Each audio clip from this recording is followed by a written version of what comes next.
Okay, Pride and Prejudice and machine learning. What has this to do with Jane Austen? Hold that thought.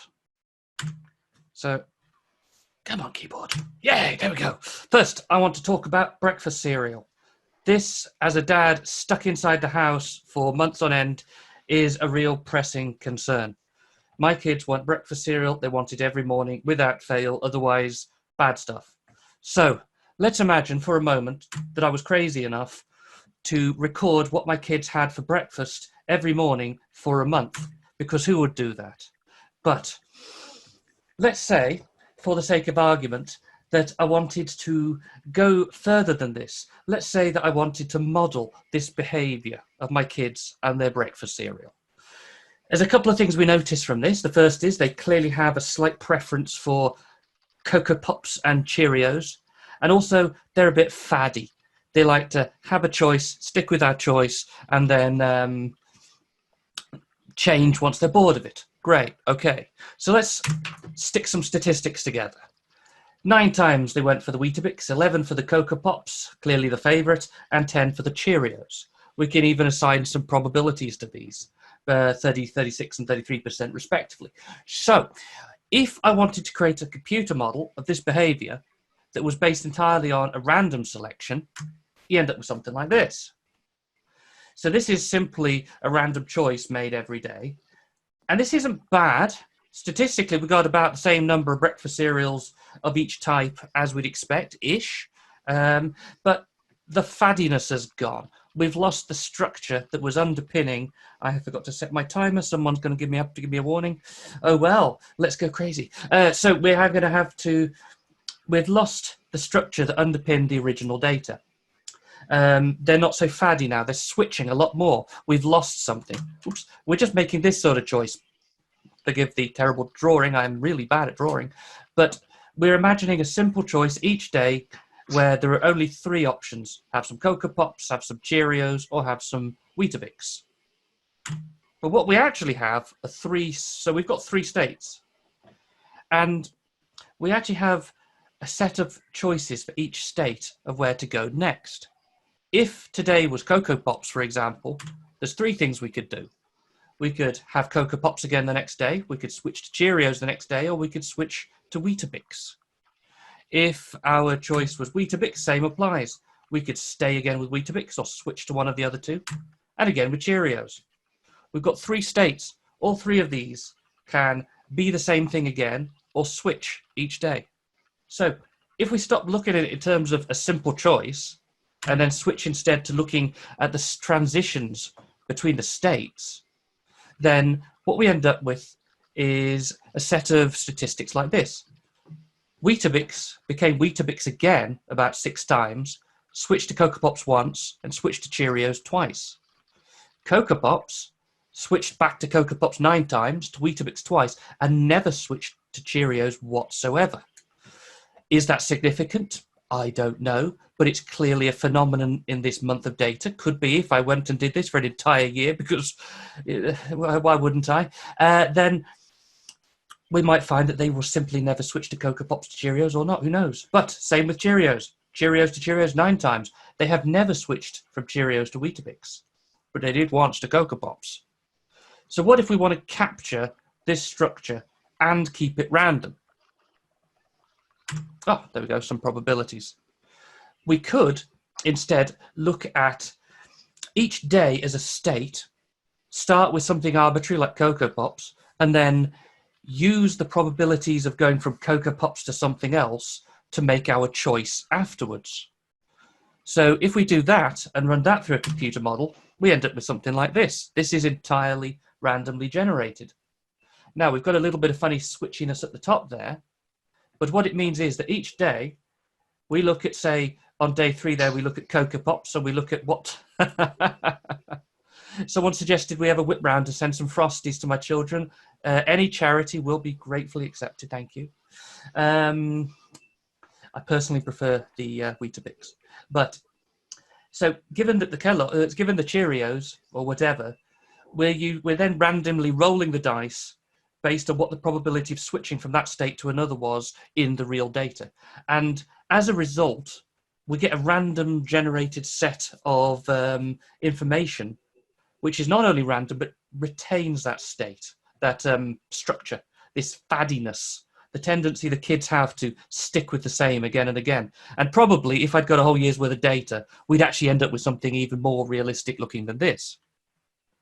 So how does this apply to Jane Austen, the fantastic novelist from, was it the 1700s, who I'm hoping in this picture, which is the only one ever drawn of her from life, she was either being drawn by her sister who wasn't very good at art, or had just sucked on a particularly sour lemon, but doesn't look terribly happy here. Now, why could that be? Could be because she only ever wrote 6 novels, which is true. She did, ish. Okay, ish. And yes, there are 5 pictures here. That's because her final 2 novels were published in one blast. So what can we do with this technique to help Jane Austen? So this is the rather famous opening of Pride and Prejudice. It is a truth universally acknowledged, bloody, bloody, blah. We've probably all heard it. So thinking back to our Cocoa Pops and Frosties and whatever, let's think of each word as a state. So if we think of it, the word it, as a state, then that means we can do the exact same process as we did on the whole book. Ha, Kev says he fancies some breakfast cereals now. My fiendish plan has worked. So let's look at every single instance of the word it in the whole book. Given it was followed by the word was 82 times, by is 72 times, would 11 times, and so on and so forth, until we get to a whole load of very unlikely possibilities.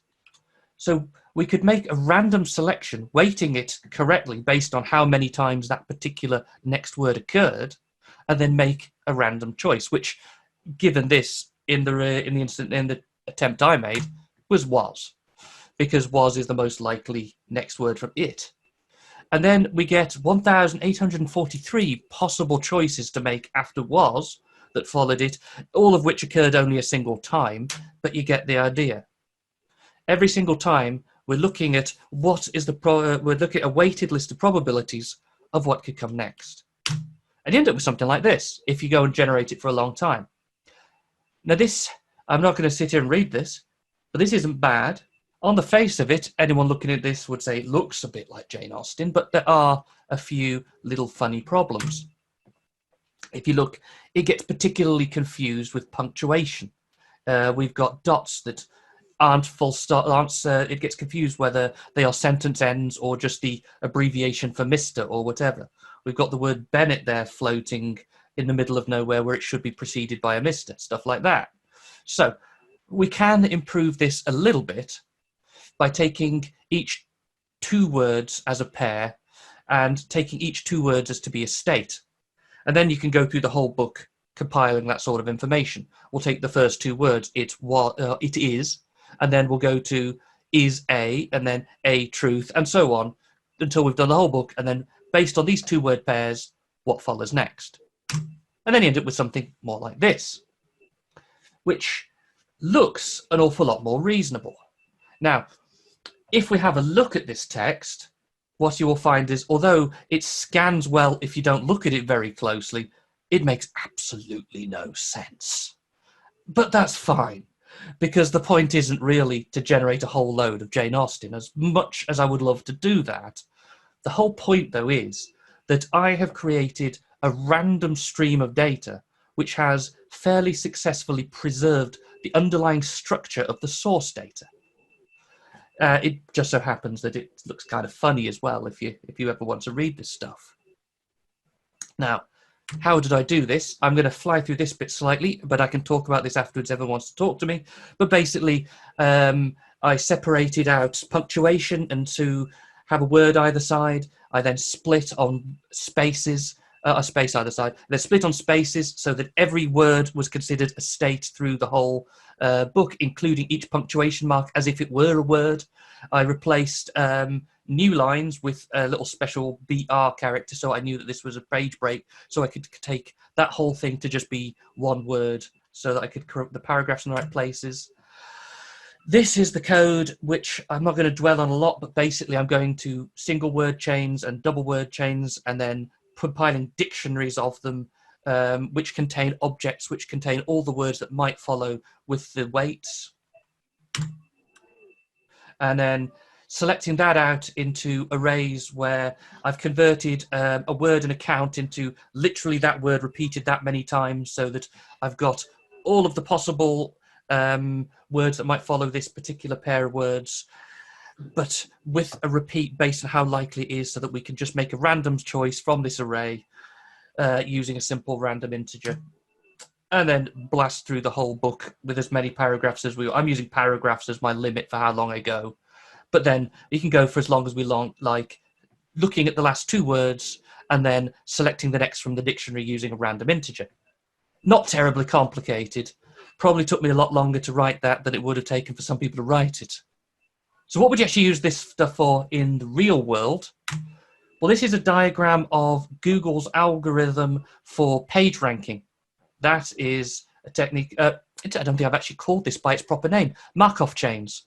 This technique is called a Markov chain, incidentally. Sorry, should have said that earlier. But that's what page ranking is in Google, a Markov chain.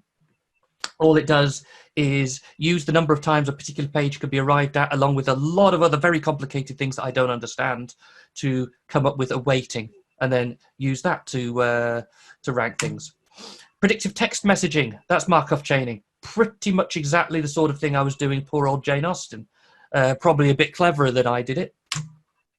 Finances. They use this in the finance world to predict things like sales trends, to predict how much the sales are likely to go up or down based on whatever particular criteria. Maybe it's the day of the week, maybe it's the day of the month or the year, who knows? There's all sorts of variable criteria, but Markov chains, again, will do this, predicting the future. Not quite like these guys, but they use this in physics, they use this in biology to map the way that certain items interact with each other and how they might behave going forward in the future. You could use this in testing, because you could use this to generate an awful lot of random test data, which is not purely random, but actually retains some structure based on some observation from life. But then you could just keep this going on forever. And of course, hopefully, we could use this to make Jane Austen very happy by continuing her legacy of writing awesome books. And rest. I won't necessarily stop for questions here, because I think I need to hand on to Richard Wellham to talk about impact-driven development.